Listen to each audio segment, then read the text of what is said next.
Hey you guys, it's Britt tonight. I'm here to respond or answer some of your questions that you had about YouTube and social media. So I'm going to pick out, there were a couple of off questions, but I want to focus on the ones strictly for YouTube and social media today. So if you're interested, please keep watching.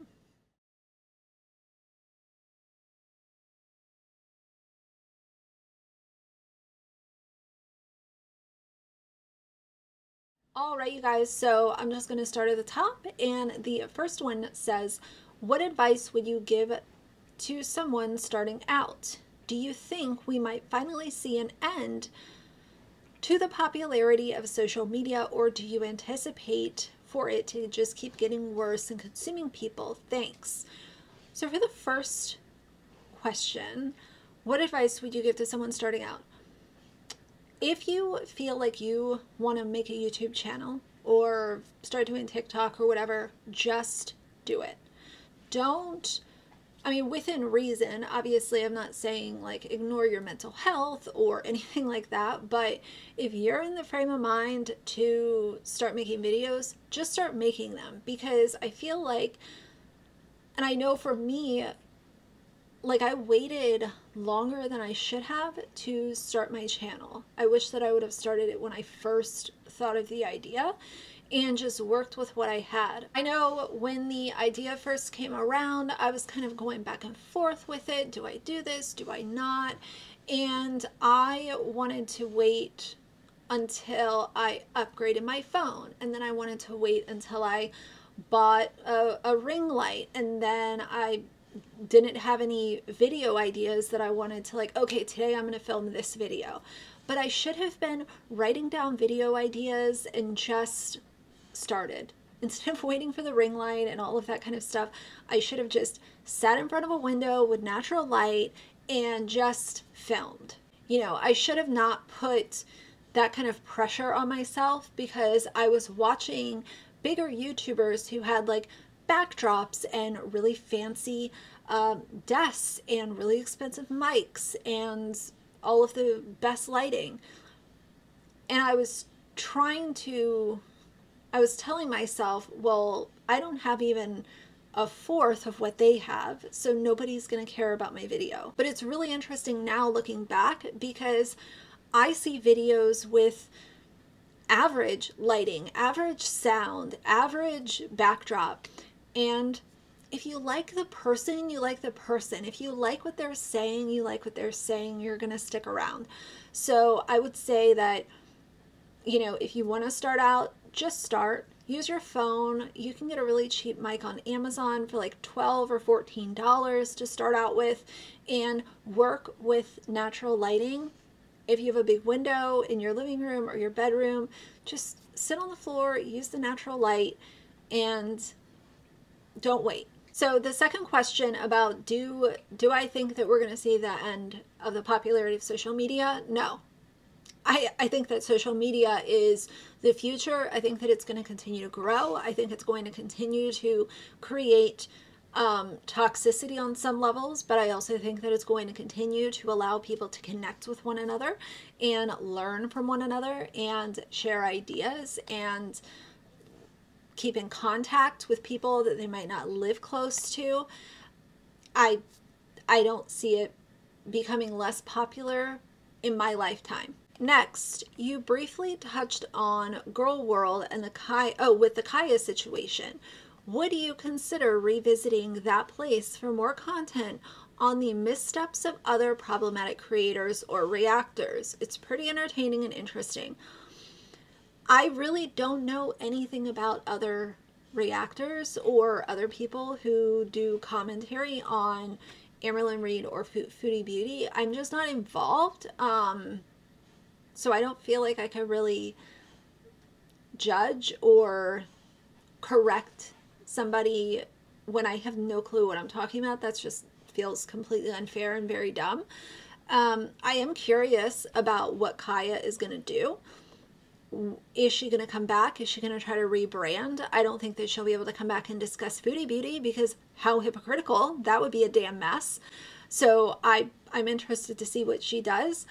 I don't know, maybe if I have time and I can look into some of these other creators, maybe I would consider making other videos. But I also feel like at this point, I'm very uninformed, and I don't even know like where to start. So that is not now. This person said, new to your channel, do you plan on mixing it up at all by covering any fun, lighthearted social media creators' stories, or do you tend to prefer to cover the more serious and or controversial heavy hitters as a rule? So commentary usually, like, there's not a lot of commentary to give on people that are doing good on social media, and there are plenty of people that are doing good on social media. I've made videos in the past about like my favorite YouTubers, and I've made videos about my favorite TikTokers, new people on TikTok that I have come across, but that type of content just isn't as plentiful as, unfortunately, the people that are discussed on commentary channels, influencers and YouTubers. I will throw in one-off videos. Like the other day, I did a really quick vlog when I was antiquing and shared the few things that I bought with you guys at the end of the video, because I realize that sometimes the subjects can get heavy and they can get like, okay, what is this influencer doing now? Like, I understand that. So that's why I do try to pop in random videos that have nothing to do with any influencer or any YouTuber. And it might be favorites, it might be an anti-haul, it might be things I'm liking right now, random Q&A, a video like this. So I do try to kind of pepper other stuff in. Okay, the next comment says, I'd like to know about your work-life balance. It seems like you are doing well, but I struggle to put out quality videos and work full time. Your sound is really good. Do you have microphone tips for filming with a smartphone? The mid-tier mics aren't doing it for me. So work-life balance, I'm not perfect at it. I have weeks where I, hardly get anything done for YouTube. And then other weeks where I feel like I get a lot done. And it's kind of all over the place, and I just do my best. I am not here to bleed myself dry for YouTube and like chase 1 million subscribers or anything like that, because I always want to enjoy making content. And I feel like once it's made clear that you're chasing the money, you're chasing the number of subscribers that you have and how many different streams of revenue you can open, it can start to drain you. It can start to really take away from genuinely caring about the content that you're putting out and connecting with people that are already subscribed to your channel. If you're looking for 200,000 subscribers, why don't you appreciate the 162,000 that you have right now before you're willing to do any and everything to make it to the next goal that you've set for yourself? You know what I mean? So I'm not here to chase anything. I'm just here to put out content. I appreciate when it gets viewed, because that tells me that people are listening and people like what I had to say, usually. But as far as work-life balance, like I just do my best. That's all that I can do. Some nights and it's been this way for 3 years. Some nights I'll come home and I film a little video. I take 45 minutes to film, and then I'll do other stuff around the house.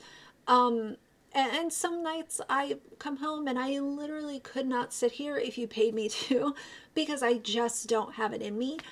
And that's just the way that it goes. Working full time and having a YouTube channel is not a walk in the park at all times, but I'm also trying to make sure that it's, even if it's not a walk in the park, I still want it to be enjoyable, because once it's not enjoyable for me, you guys will definitely be able to tell the difference. And that's just what I'm here for. I'm here to do my best. As far as a mic goes, get the Rode Wireless Go 2. That's what I've been using for the last year now, and it has been amazing. I know those mid-tier mics on Amazon, and those are good for starting out. But once you're able to, I would upgrade the mic, because here's the thing. I would rather have really good sound than perfect lighting. That's just me personally. You know, ring lights you can usually get for a pretty affordable price. A mic is going to be a little more than, you know, your average expense for a YouTube channel. But I do feel like it's really important to have decent sound. So the Rode Wireless Go 2, worth the investment, worth every penny. Okay, the next comment says, how long does it take you to film and edit your YouTube videos? You post so steadily, I wonder about the length of the process. I love your channel. Keep up the wonderful work. I appreciate the kind compliment. As far as filming goes, so let's say there's a big difference, because if I'm sitting here filming like this, a Q&A, say I take an hour to film, reading the questions, reading my answers, something like that to edit would probably take me an hour to film, 45 minutes to an hour to edit and get it up to YouTube. And I can usually do my thumbnails pretty quickly. Maybe that takes 5 or 10 minutes. Now, where it's more time consuming are the reaction videos. And I love doing reactions, but they are time consuming because you have to get the video that you're actually reacting to onto your laptop or your phone. Then you have to make sure that your reactions match up with the video that you're playing, and then you have to make sure that the background noise is actually cut off. And there's been a couple oversights that I've made, especially early on, where my background noise was not cut off for certain clips, so you can hear it kind of echoing.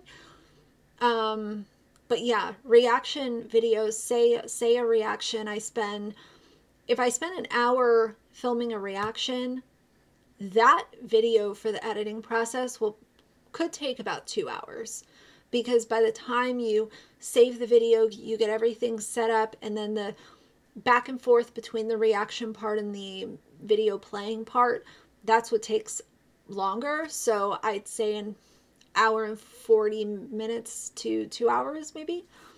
So yeah. Next, what made you decide to start a YouTube channel, and did you always want to make commentary videos? So I made a YouTube channel because I had a whole lot of opinions, and nobody in my real life knew like about YouTube. They didn't really care about these beauty brands or these new makeup products coming out or influencers getting into trouble and all of this kind of stuff. And it also gave me a hobby to spend some of my free time doing something that was, you know, at home, but it was a little more creative. I really like the idea of being able to come online and talk about this stuff and people actually know who I'm talking about and why it might be a hot topic for the period of time that I'm talking about it in. So initially I was doing more beauty content, and then I realized, like, you know, I'm watching all these beauty gurus and their content, and they're doing stuff that I don't necessarily like. I'm hearing other drama channels talk about it. So why don't I try to make a couple commentary videos while I'm still doing some of my beauty content? And I saw a massive difference from the viewership of my normal beauty videos to my commentary videos. And that told me that this is going to be my new road to go down, and people were listening. They liked what I had to say, and that was kind of all she wrote, and it's continued ever since, obviously. Okay, the next comment is, do you see yourself forgiving YouTubers or celebrities for their bad actions if they changed for the good and acknowledged it? I think that often, not always, people expect perfection or the ability to always do the right thing. No one will ever always do the right thing. None of us are perfect. I believe if someone acknowledges their wrongdoings, they should be forgiven and allowed to still be popular. It depends on what they did. Because for me, Nikki Philippi, Brittany Dawn, I mean, if you murder your dog, like, no, That's a no-go for me. Now, I understand that people have missteps and people have lapses in judgment and all of that good stuff. Unfortunately, though, what I see with a lot of influencers is I'm sorry, but, or I'm sorry, and I'm saying I'm sorry right now because sponsors are dropping me and people are calling me out left and right, and I'm tired of having to shut off comments on my social media, so I'm going to go ahead and acknowledge this. But I know that it can be done, and I don't think anyone expects perfection, but people expect transparency before it's like, well, you're only doing it now because people are literally, they've got their pitchforks out for you now. So now you're saying sorry. So anyway, yeah. Next is, do you edit your own content? Do you have a team or is it just you? I am a one-woman show. I don't ever see myself having a team. If anything, maybe I would have someone close to me that I know personally, like, help me out with some stuff, but I don't see that happening. I am good editing my own stuff. That might change in the future, but I also don't want to, like, I don't want to have to do all that. If I can manage it myself, I would rather just do it myself, and that's just what works for now. How do you prepare for a video? What are the steps? I assume you do some research. Tell us more about that.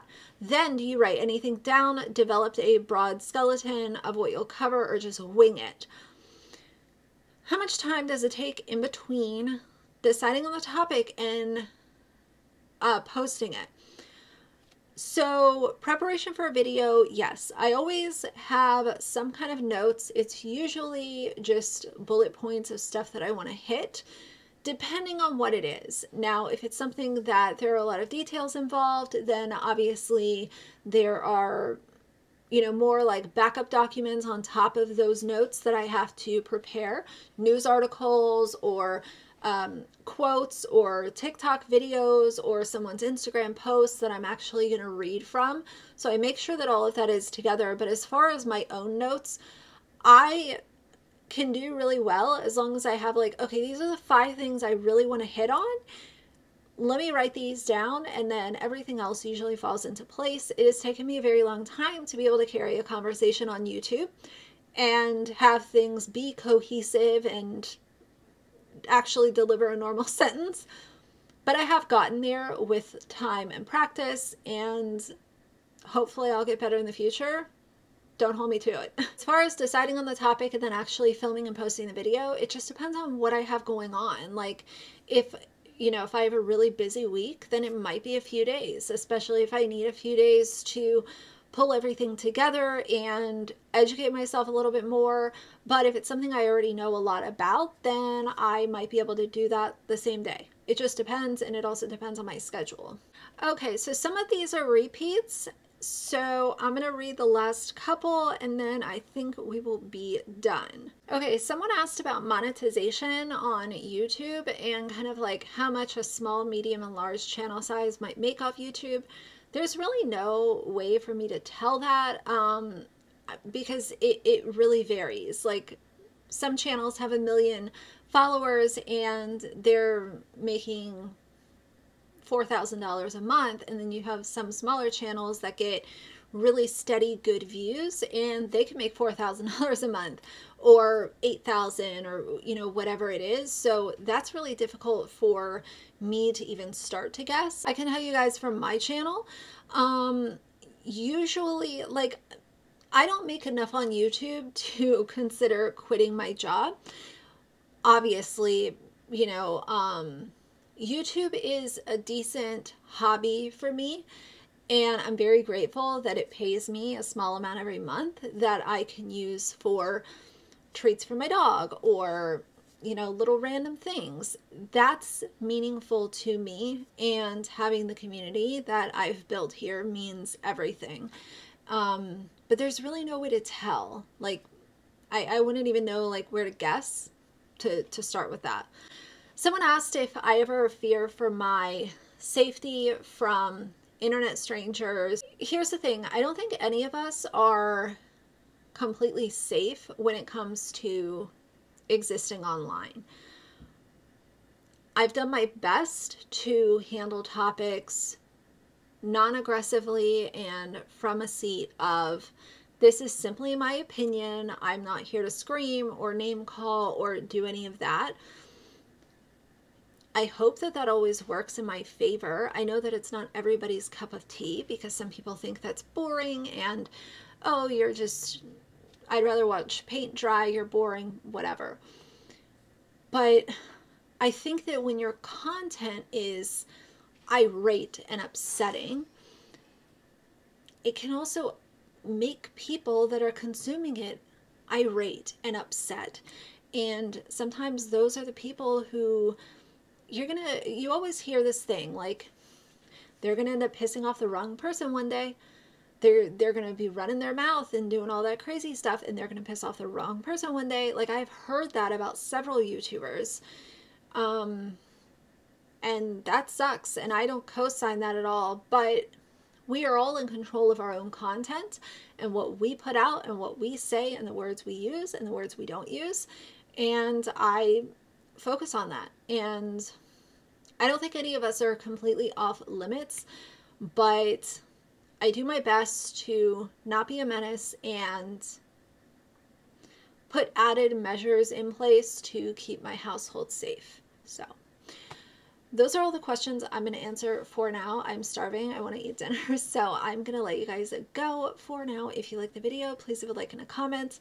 And if you'd like to see more from me in the future, please subscribe. I'll see you guys soon. Bye.